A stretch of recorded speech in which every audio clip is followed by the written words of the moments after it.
ஆதாமும் ஏவாளும் ஏதேன் தோட்டத்தை விட்டு வெளியேறிய பின் அவர்களுக்கு 2 மகன்கள் பிறந்தார்கள்.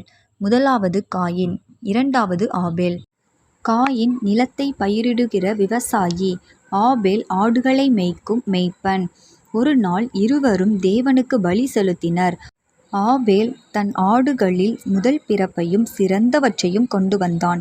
ஆனால் காயின் தன் விளைச்சலிலிருந்து சிலவற்றை மட்டுமே கொண்டு வந்தான். தேவன் ஆபேலின் பலியை ஏற்றுக்கொண்டார், ஆனால் காயினின் பலியை ஏற்கவில்லை. இதனால் காயின் கோபமடைந்தான். அவன் முகம் மாறியது, மனம் இருளடைந்தது. ஒரு நாள் அவன் தன் சகோதரன் ஆபேலிடம் சொன்னான், வா, நாம் வயலுக்குப் போவோம். வயலில் யாரும் இல்லாத இடத்தில் காயின் தன் சகோதரன் ஆபேலை தாக்கினான். ஆபேல் தரையில் விழுந்தான், உயிரற்றவனானான். பின்னர் தேவன் கேட்டார், காயின், உன் சகோதரன் ஆபேல் எங்கே? எனக்கு தெரியாது, நான் என் சகோதரனின் காவலாளியா என்று காயின் பதில் அளித்தான். அப்பொழுது தேவன் சொன்னார், நீ என்ன செய்தாய்? உன் சகோதரனின் இரத்தம் நிலத்திலிருந்து என்னை அழைக்கிறது.